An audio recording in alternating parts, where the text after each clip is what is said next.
Ladies and gentlemen, please welcome the President and CEO of AHCA NCAL, Mark Parkinson.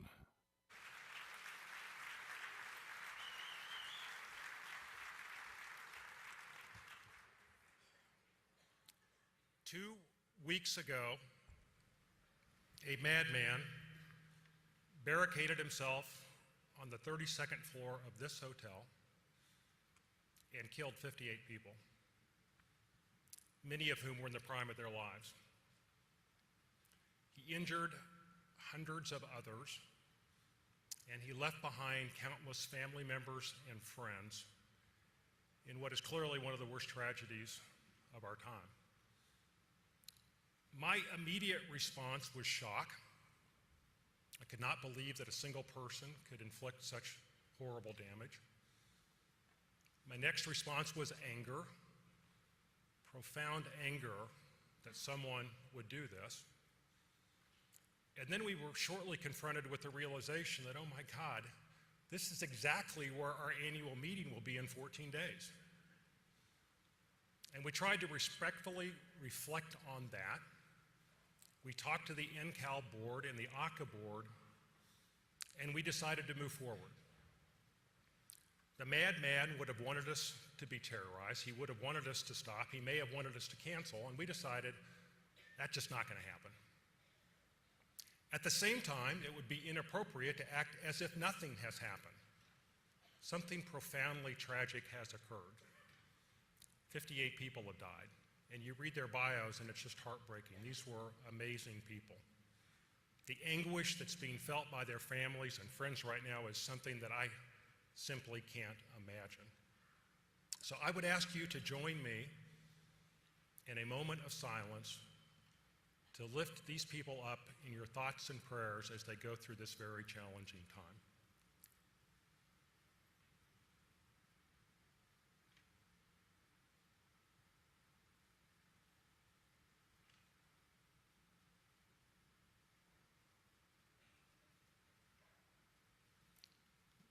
Now we have a choice to make. We can be here and feel guilty about it. We can be in mourning. We can just kind of go through the motions. That's what the madman would have wanted. But I'm not going to do that. The hell with this guy. I want you to join me in respectfully and as much as possible having a great time here in Las Vegas. Thank you all very much.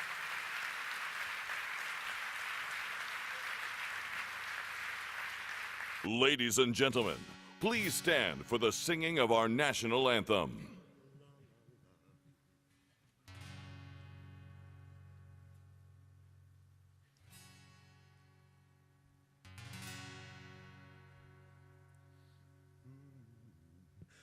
Oh, say, can you see by the dawn's early light what so proudly we hailed at the twilight's last gleaming, whose broad stripes and bright stars through the perilous fight o'er the ramparts we watched were so gallantly streaming, and the rocket's red glare, the bombs bursting in air, gave proof through the night that our flag was still there.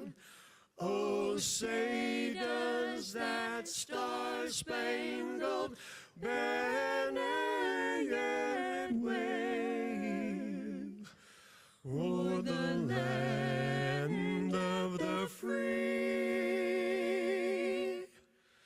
and the home of the brave?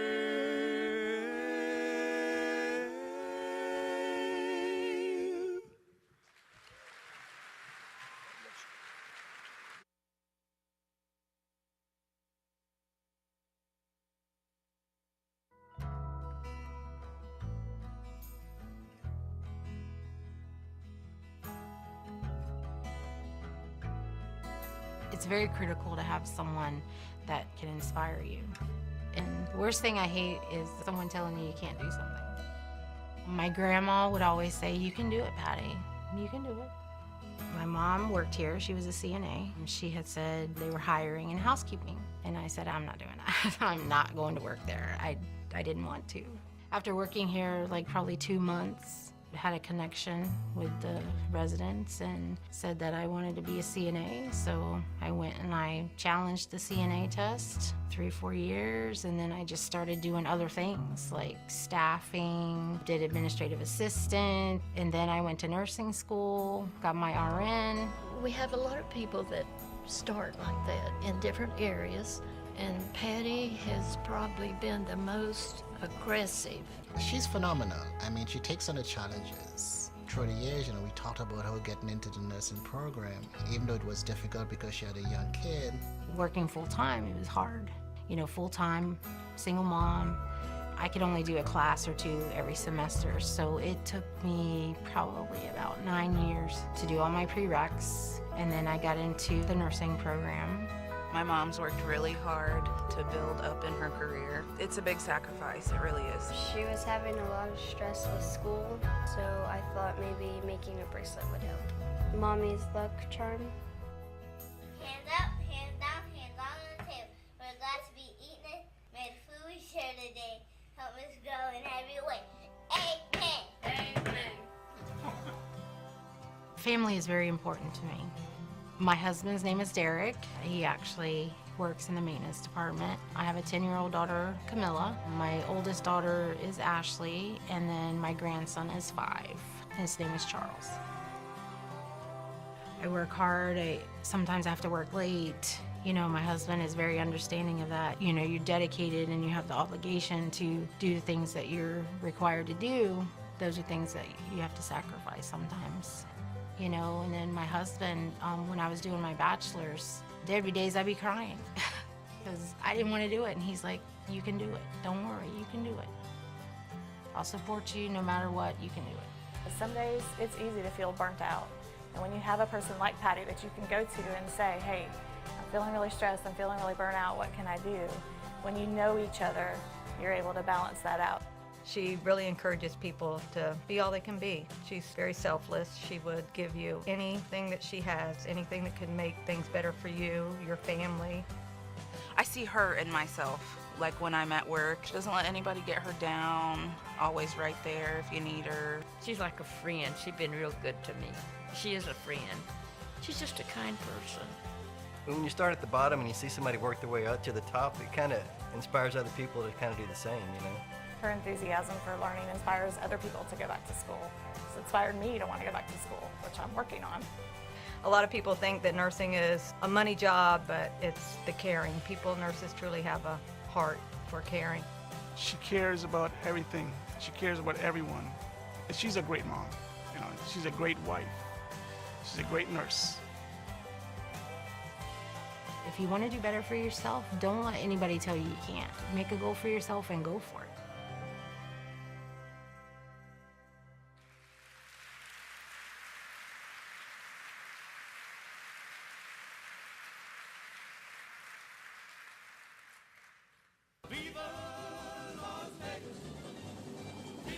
Please welcome the President and CEO of the Nevada Healthcare Association, Denise Selleck.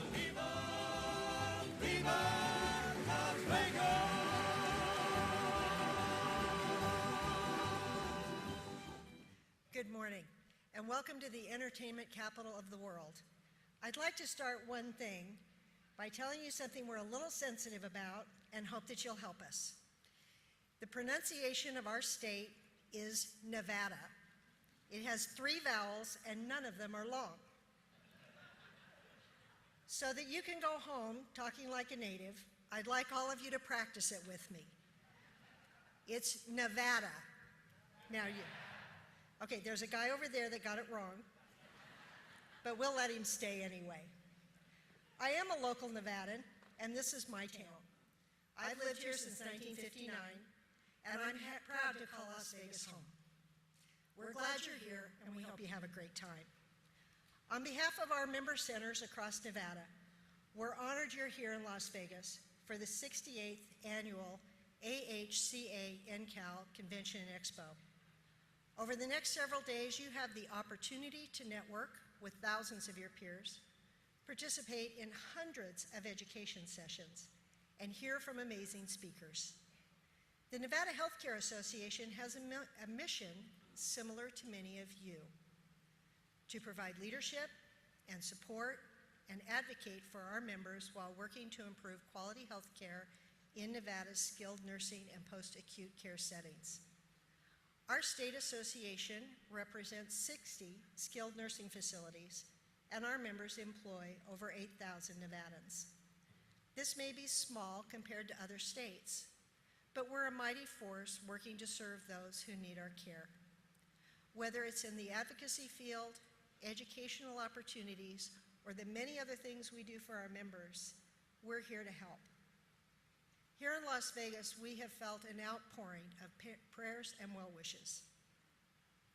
Our first responders have done a remarkable job, and their hours of planning and drills for incidents and disasters have had a positive result. We would like to acknowledge all they do for our city and for our millions of visitors each year.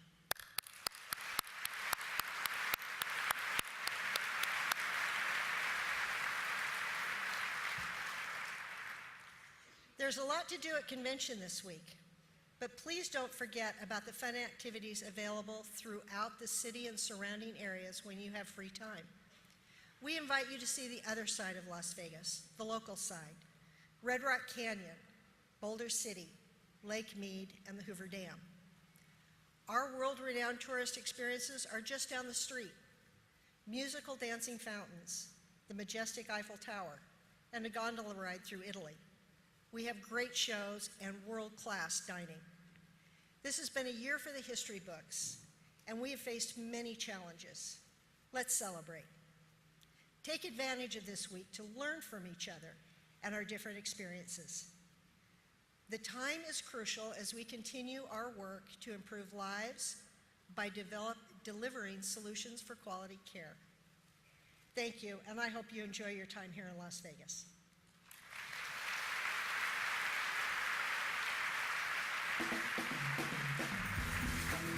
Now, please welcome the chair of the American Healthcare Association, Tom Coble.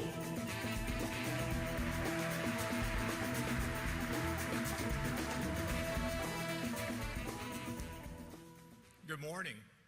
Thank you, Denise, for that exciting Las Vegas welcome. And to everyone here this morning, thank you for making the trip. We're glad you are here for this thrilling week.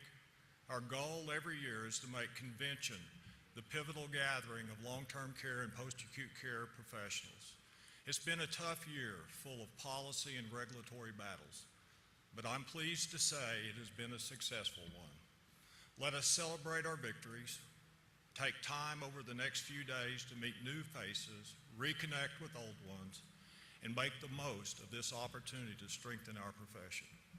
Convention would not be possible without the many dedicated individuals within AHCA and NCAL. They work tirelessly each and every day on your behalf. From past and present leaders on AHCA and NCAL boards to committee chairs, state affiliates, individual facility members, and our vendors and sponsors, thank you.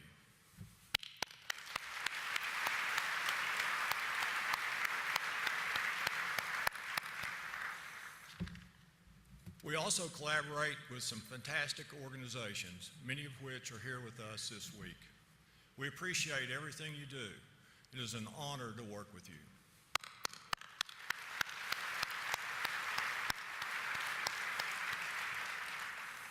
I would like to take a moment to recognize the many caregivers and first responders that acted heroically during the recent hurricanes in Texas, Florida, Puerto Rico, and throughout the United States. Thank you to each and every one for stepping up to ensure the safety of our residents. Thank you also to those who have risked their lives to protect those in California affected by the fires.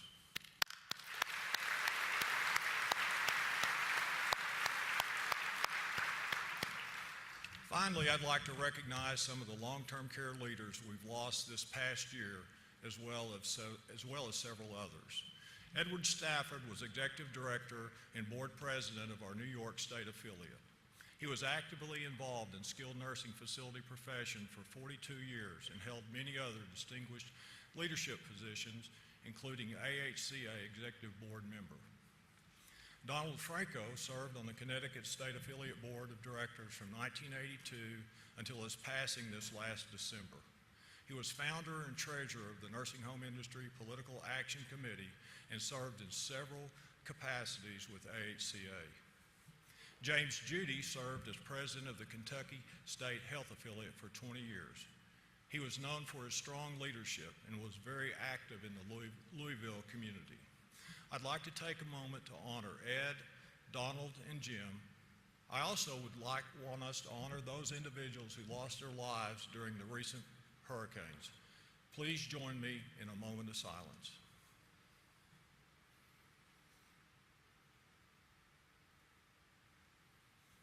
Thank you. Each year we recognize the dedicated professionals who help improve the lives of our nation's seniors and individuals with disabilities. These organizations provide the tools and resources we rely on to help us do our jobs every day. This year's top 4 executive leadership partners have made generous contributions that help our association achieve annual goals. We would not be here today without them.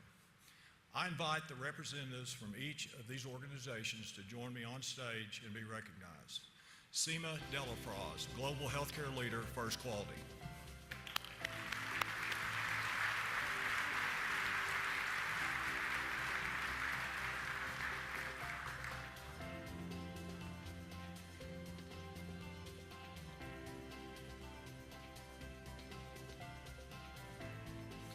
Sean Scott, Senior Vice President, Medline Industries.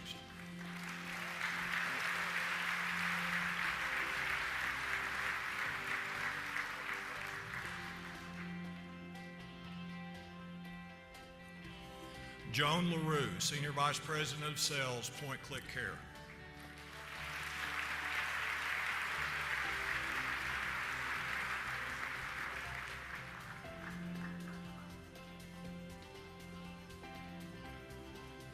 Mark Lupo, Senior Vice President of National Sales, Direct Supply.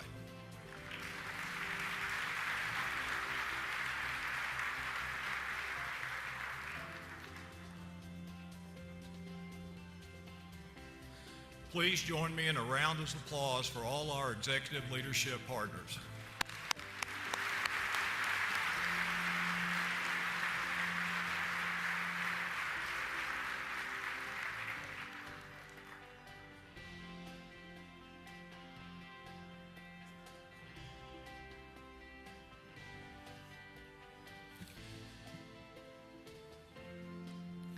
Each year at convention, we have an opportunity to meet with hundreds of experts in our profession and learn about new tools that help in our mission to deliver solutions for quality care.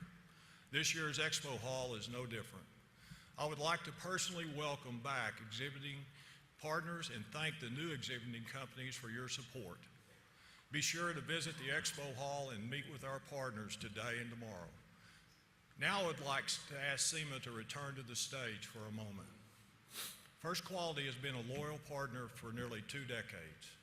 I'm proud to say that 2017 marks their 18th year as the official convention sponsor. We appreciate their support.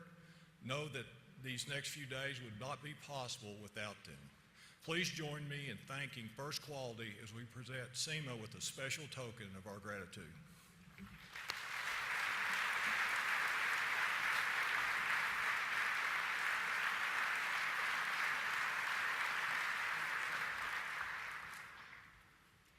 Thank you, Tom.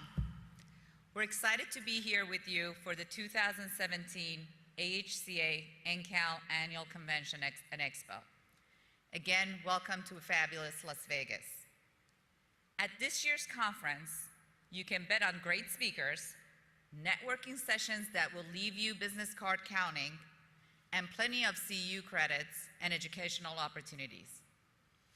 We hope that what you learn in Vegas will not stay in Vegas. It is our pleasure to be alongside our customers. We're all in pursuit of a common goal, continuing to increase quality care outcomes, improving resident experience, and advancing patient-centered care. And this week, we will work together and we will do what it takes to move our industry forward. Prevail by First Quality is proud to be a sponsor of this year's convention. We're also honored to be a sponsor of the National Quality Awards again this year.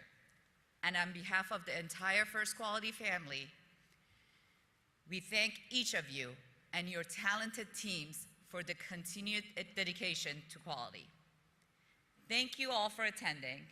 Enjoy the convention, your time in Las Vegas, and the next several days of sharing ideas, coming together to strengthen our industry, and continuing to support AHCA's mission to improve lives by delivering solutions for quality care. Thank you.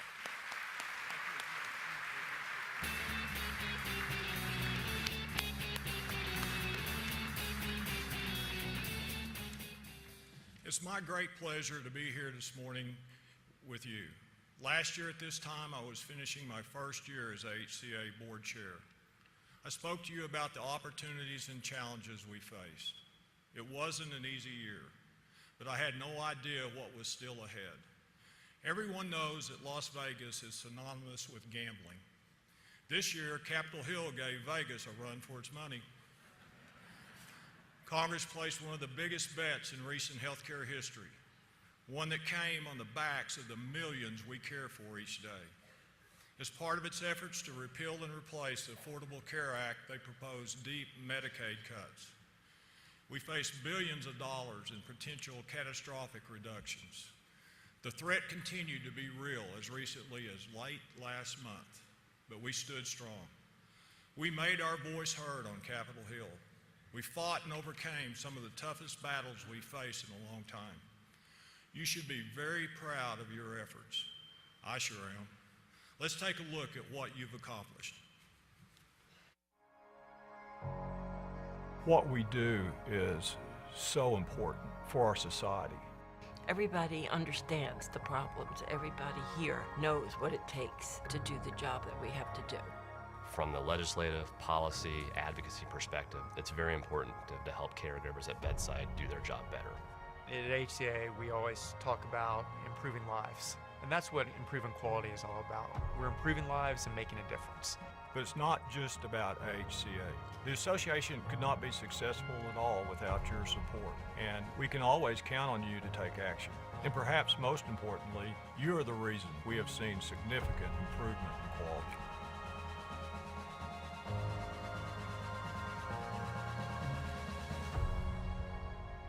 It's hard to plan on living to be 90 years old and being sick and have comorbidities. These aren't people that have milked the system for years. They are workers. As a human being, we have to be able to take care of those people, and we're trying to make it work on 1% and 2% margins. It's very much a challenge, but a challenge is worth it because it's so rewarding.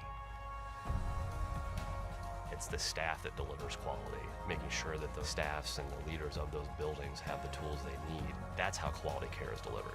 We're moving now and merging as one. There's no one else to advocate for them but us.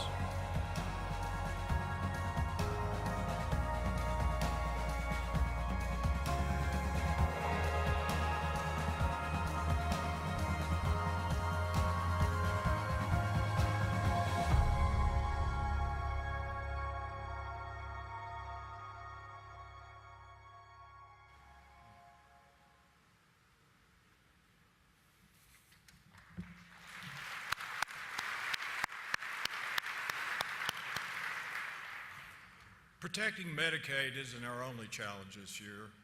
As an independent owner, I understand the struggles you face on the regulatory front. It's been our mission as your board chair to garner relief from those burdensome regulations. There is good news. We have seen some relief on the issuance of retroactive and excessive civil monetary penalties. The arbitration ban imposed by the past administration was reversed, and CMS proposed to revise and cancel several mandatory bundling programs. The wheels of change continue. We've met with CMS multiple times and submitted detailed comments on the requirements of participation. They are listening, and we won't stop. Even after I pass the reins of board chair this week, I will continue to fight to ensure our profession has the resources to deliver high-quality care. I've enjoyed every moment as your HCA board chair. Thank you for the true commitment and passion you have shown that has made these past 2 years rewarding and unforgettable. It's been a tremendous honor to serve you. Thank you.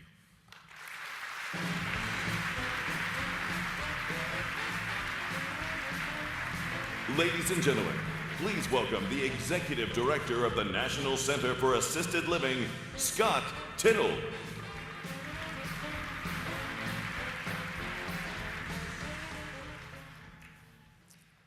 Good morning. I just want to echo Tom's sentiments on the resolve you all showed this year. Standing up to drastic cuts in Medicaid, banding together in the face of natural disasters, and coming here to Las Vegas after such a horrific tragedy. You are brave, you are tenacious, you are all inspiring. I'm truly honored to help lead the assisted living extension of our association. This important component of long-term care continuum has shown great promise since it emerged in the scenes in the 1980s and 1990s, and continues to show great promise as we look towards the future. I think in long-term care, we're all excited about and focused on growth. There's a large emphasis on how we can continue this momentum. Looking at NCAL, we've seen tremendous growth. Every year for the past 4 years, we've experienced close to or more than a 10% increase in membership. And that's because of our amazing state affiliates who provide the tools and advocacy support you need at the local level.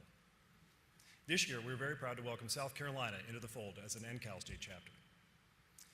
We continue to see increasing participation in the Quality Awards program. In 2017, the number of assisted living communities to earn silver tripled from the amount of last year. Let's give those communities a big round of applause.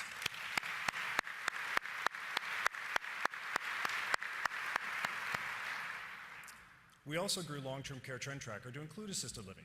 It was exactly 1 year ago here at convention that we announced additional assisted living measures for this free member tool. Since then, we've seen more than 1,000 member communities sign up. That's roughly a quarter of our entire membership. The potential to dramatically grow our impact is coming. But does growth equal success? Is it measured by the number of assisted living communities that are in the United States or the number of residents? Or is growth something that requires us to look inward to achieve? I wonder if it's more about how we adapt to the changing healthcare landscape and to the new demands of residents and families. It makes me think of something my son Will said recently. He's 5. We were driving around and he said, "Dada, what if the car just knew where we wanted to go and took us there? Then you could sit back here with me and we could play I Spy together." I responded, "You know, buddy, I bet that will happen sometime in your lifetime." And it's amazing to think that self-driving cars could be the norm for most of his adult life. But that's where we're headed, right? And this evolution is the kind of growth we must prepare for. It's about growing as professionals, as colleagues. You're doing that just by being here this week, by always striving to stay on top of new discoveries, new advancements, new approaches to ensure we're doing what's best for our residents. Growth for the sake of growth, however, could damage the very elements that make assisted living successful. It's an effect rather than a cause. If we focus on what matters, improving quality, keeping assisted living regulated at the state level, adapting to the needs and desires of consumers, embracing technology, and consistently providing that person-centered care, growth, positive growth, both internal and external, will come.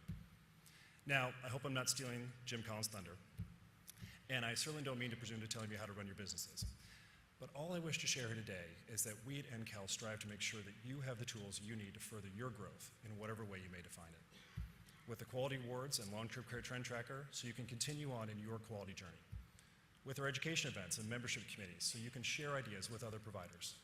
And with our concentration on policy and advocacy, so you can focus on the care you deliver rather than bureaucratic red tape. We're here to support you in everything you do. Thank you for being here and for the opportunity to serve you during this incredible time for our profession. Thank you.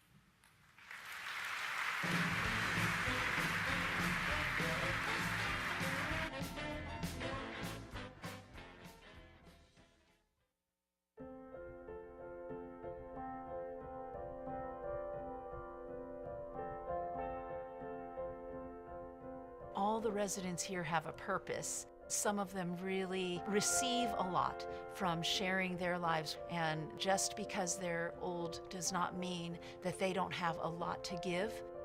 Every day in long-term care, our goal is to provide, I know this is a cliche, but quality care for our residents and for our elderly.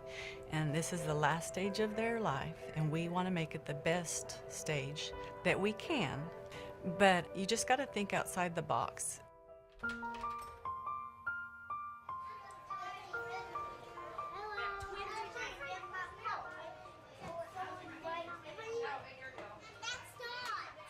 Our preschool is one of few intergenerational preschools in the state of Oklahoma. We feel so fortunate to have it here because it does bring a lot of benefit to our residents, to the children, and our staff as well. We just provide the building, year-long maintenance, the utilities, the housekeeping. The school district provides the curriculum, the teacher, the teacher's aide, and actually the food.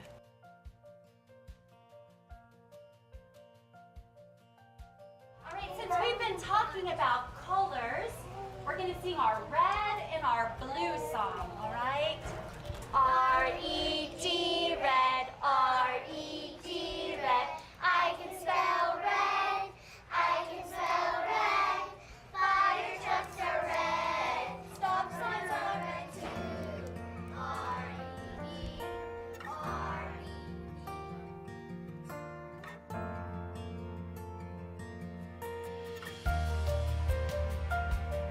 How can you not smile when a child walks by or smiles at you and gives a high five? It brings life into this building. Children always bring life. I think the kids give them some spontaneity that they don't have in their life because you don't know what a 4-year-old's gonna say or do. I mean, there is just no predicting it. You know, they don't call them residents, they're the neighbors. They love the kids. I like talking to them. I like hearing their side of something. It makes you want to pep up a little bit. They have us on our toes, let me tell you. They're always full of pep and full of questions, and it's what I've been used to nearly all my life, so it's home to me. We've talked a lot about what are the residents' faces doing, what are their eyes doing when you pass by and give them a high five or when you give them a smile. They're lighting up. It's a benefit both ways, and we're teaching them empathy and compassion for all age groups, for no matter what you look like. I was hoping to take out that intimidation of older people and also to gain that respect and the compassion. You know, I have to be gentle. I think that this teaches him empathy, and I think that's just a good life skill that he's gonna learn here and use throughout his life. As we age, we develop more fears, we put up more barriers, there are more impediments to forming meaningful relationships. And a 4-year-old, they're just open to life and they're interested in what the world has to offer. I think it just warms their heart. It sure warms our heart when we see them interacting together. They accept the residents. It's like it doesn't matter what their disability or their difference between the children or the other residents are. They accept them. There's always a love shared between them, and it's just so exciting for us to see that and know that we're a part of that.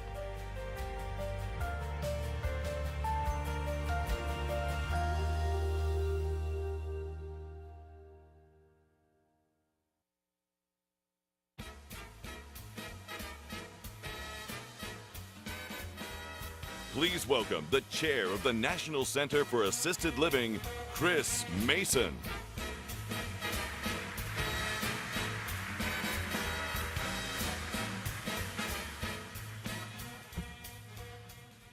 Before I got into assisted living, I was the administrator at a SNF in Alabama. We had an amazing DON, Sue, and her son Barry was a linebacker at Alabama. Roll Tide. Barry was in a horrible accident that left him a quadriplegic. He came to live in our nursing center so that his mom could help care for him. Here he was, this 275-pound athlete in his 20s, confined to a bed. It was heartbreaking. And I saw myself in him. Not that I'm a good football player, but we were close to the same age. We would chat a lot. And one day I asked him, "What do you miss the most?" He said the outdoors. Barry loved hunting, fishing, and camping. So I decided we were going camping. How hard could this be, right? My staff thought it sounded impossible. I had to pretty much bribe 5 of them to come help and another 5 residents to come with us.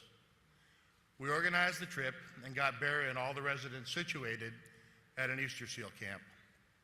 And then it rained, non-stop for 2 days. Sulking back to the facility, I felt like a failure. But to my surprise, it was the talk of the center and deemed a huge success. Everyone said they loved it and wanted to start planning the next year's trip. Next year, we took a bigger group, and then a bigger group the year after that. By the time I left the center, we would simply put up a sign on the outside door that said, "Gone camping." I think a lot about Barry. He was like a brother to me. And that's really what long-term care is all about for many of us. The relationships we build with our residents and fellow colleagues go deep. Because in assisted living, we're family. Many of us got into this profession because it was the family way. I think of people like Bob Van Dyke or Ashley Blankenship. They grew up in long-term care watching their parents or grandparents run these centers and gaining a love for the seniors at an early age. Many of us are hoping to pass this along to our own children. I think of people like Pat Giorgio or Phil Fogg Jr., even me. My son Carl would come with me to construction sites for our new communities and loved learning about the business. He strayed briefly. He went to school for sports medicine and was an athletic trainer for a time, but now he's working with our company. He's able to apply his sports medicine degree to build our wellness programs and help design engaging activities for our residents. As colleagues, we become family. Serving at the national level introduced me to some amazing providers around the country, many of whom I'll have lasting relationships with after my term as NCAL chair ends this week. And of course, our residents come to feel like family. It's why we put up with the long hours, why we strive to create thriving environments, why we put up with senseless regulations or fight constant threats to funding. And yes, it's why we go on 2-day camping trips where it rains the whole time. Family is about caring for each other, looking out for each other. It means providing constant encouragement and support. It means understanding one another. It means unconditional love. For so many of us, this isn't just a paycheck. You chose this work because of the relationships and because you wanted to make a difference. And you have. Thank you. The opportunity to serve as the NCAL chair on behalf of such a profession has been an honor. Thank you for opening your hearts and welcoming me, as well as the countless others into your family. Blessings to you all.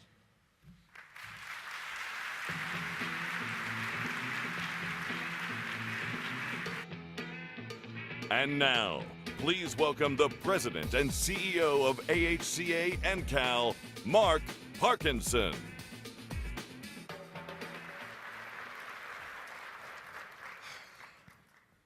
We are so glad that you're here. We know how hard the work is that you do every day. We know it's tough. We also know how important it is. And so every year we try to put on a great week where hopefully you can relax and refresh, learn some things, and go back reinvigorated. And I hope we put a great week together for you this week, because you know what? It has been a tough year. It's been a tough year in DC. You know, I've been involved in politics for almost 40 years, and I never thought I would see a year like this. You've got the Twitter, you've got the tweeting, you've got the daily drama of the White House. I see that the president's first wife announced last week she's actually the first lady.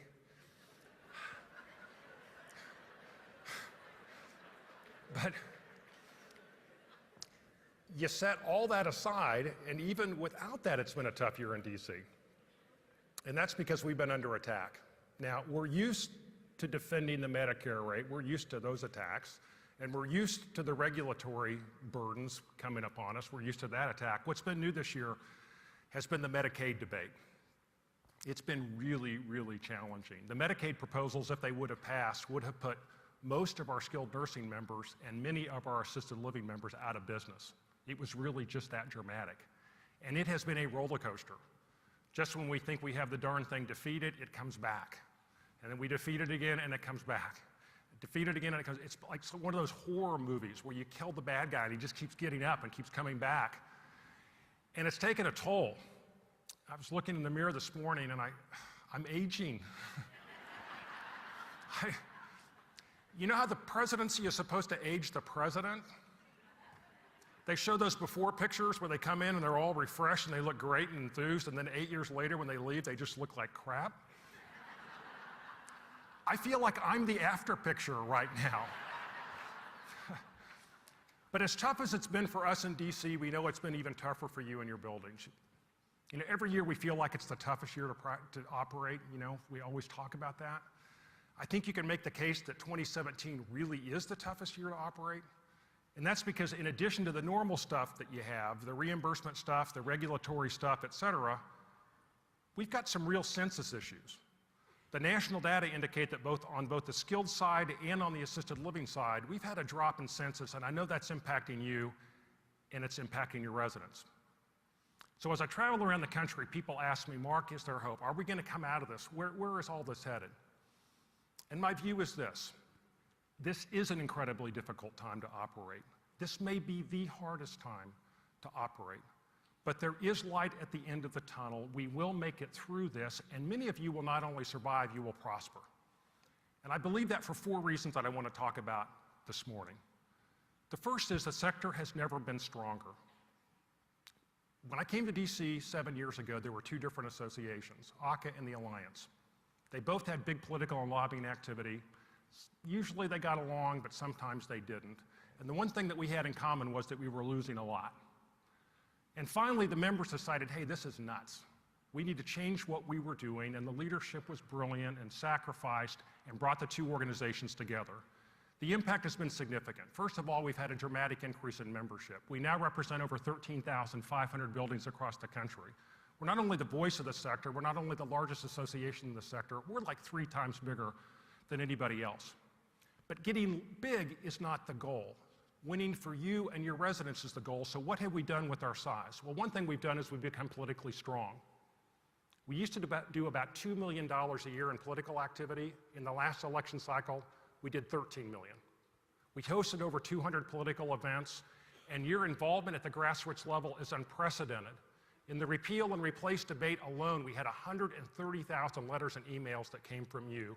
We have become strong. You know how we used to talk about how we wanted a seat at the table? We've got it. We used to talk about how we wanted the politicians to recognize us and talk about our issues. They are. We've put together a little video that just pulls out some of the debate from the Senate on the repeal and replace debate that shows that finally they're paying attention to us. So let's go ahead and run that video.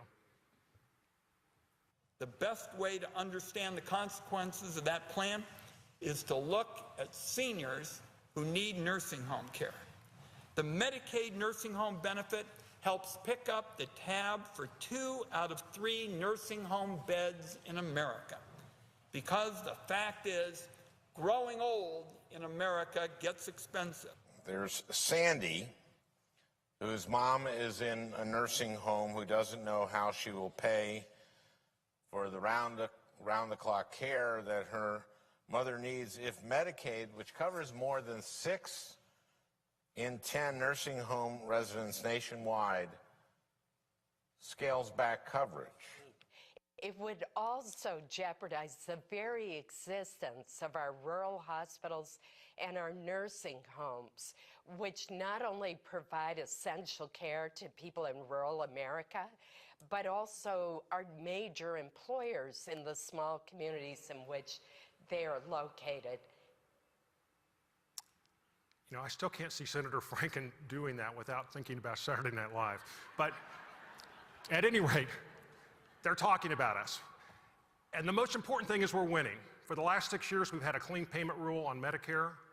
We've held off regulation of assisted living at the federal level.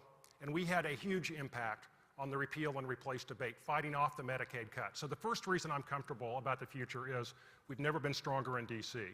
The second reason I'm optimistic is because what's happening in your buildings, and this is the most important thing. There will be a silver tsunami. The aging people are coming. They're headed in our direction. And the buildings and the sectors that will win will be those that are the low-cost, high-quality providers. And that is us. That is our sectors. The cost of staying in an assisted living facility and a skilled nursing facility is significantly less than the cost of staying in a hospital or in an LTAC. The markets will be efficient and eventually send these people to us. But they would only do it if we could take care of these folks in a high-quality way, and you are doing it. When you look at Nursing Home Compare and the 16 quality measures that we are measured on, in 14 of them we are making material improvements. And then you look at the Malcolm Baldrige-based AHCA NCAL Quality Award Program, and you're killing it. 6,000 buildings have received this recognition.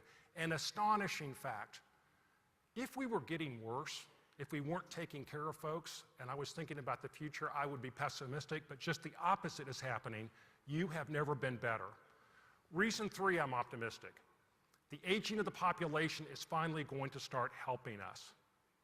Now, the fact that people, the boomers, were turning 50 in the 1990s and 60 in the 2000s, that hasn't helped us at all. The average age in our buildings, whether it's AL or SNF, is about 83. In fact, we have gone through a very challenging demographic trough, where between the year 2010 and 2015, there's been no increase in people between the ages of 80 and 85. Now you might ask, how is that possible? With all the advances in medicine, with all the immigration that we've had, how is it possible that for 5 years we've had no increase in that most important age cohort? And the answer is the Great Depression.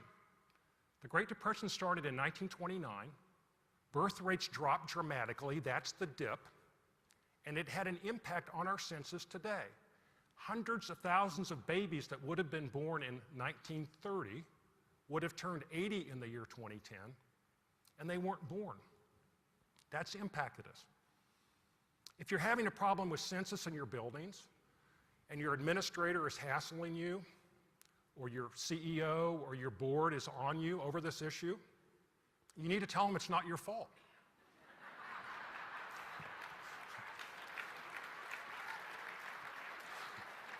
It was caused by the Great Depression.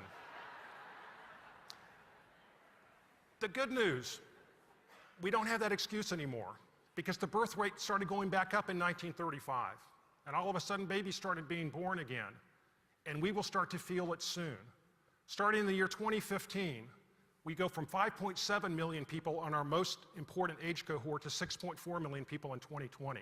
Then we go up another 1.6 million people in the next 5 years. And then in 2025, when the oldest boomers turn 80, the numbers go off the charts. We are very, very close to a significant change in our demographics. The final reason that I'm optimistic is that I know that you don't let anything get in your way. We faced incredible challenges over the 100 or so years that we've been various iterations of our work, and many times folks have counted us out. We figure out a way to survive. Jim Gomez was making this point to his members in California and put this photo up, and I asked him if I could show it, and he said, sure. That photo is us. We are that tree. That rock is sitting there in front of us, and we just bust right through it. The most recent example of us not letting things wipe us out are the hurricanes that occurred in Texas, Florida, and Puerto Rico. What we know and the public doesn't know is that for years prior to those hurricanes, we had been preparing for these disasters. We had been putting together specific plans. We had been practicing with our staffs and with our residents and coordinating with local and state officials. And as a result of that, in Texas and Florida, scores of buildings were safely evacuated, a very hard thing to do. Thousands of people were safely sheltered in place.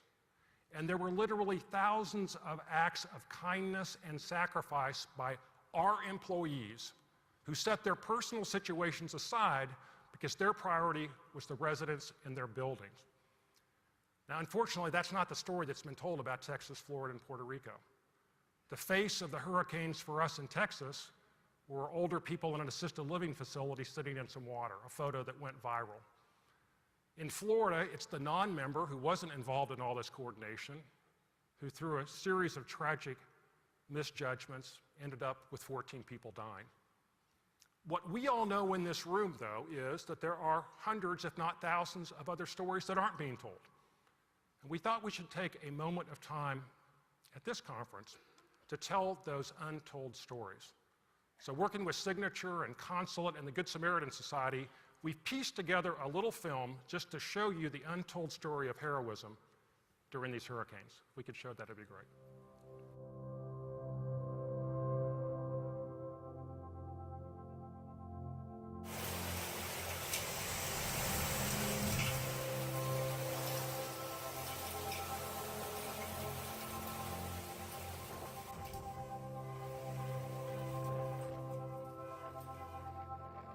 This simply impacted the entire state of Florida. The cone at one time had every one of our buildings within its sights. It's not an easy job to evacuate a building. Even people outside the industry know there's a lot of moving parts. Given the size of our building, the number of residents, the number of staff, we over-prepared. We had more than 50% of the employees, and we're talking about 402 employees that we have in the Kissimmee campus, stay here during the hurricane. My staff and I, we stayed here since the Saturday prior to the storm until everything was said and done. Our employees understand that we're here for our residents. I mean, we have put ourselves and our families second place to try to help everyone in here. The staff here did a phenomenal job getting ready, prepared. My daughter, she said to me, you couldn't be in any safer place than you are right now. So I stayed here. And all I can say is, if I ever go through this again, I will stay right here. My team blindly left their own homes, took no precautions for their own home and their own family. I am a better person because I work alongside of them. It's very hard. A lot of us are still here supporting one another. Simply for my residents, I mean, they're my family also. They went above and beyond what they had to do. I am proud of our teams, the staff and caregivers. My hope is that we all reflect on this catastrophic event, and then we remember the multitude of heroic acts that carried us back to safety.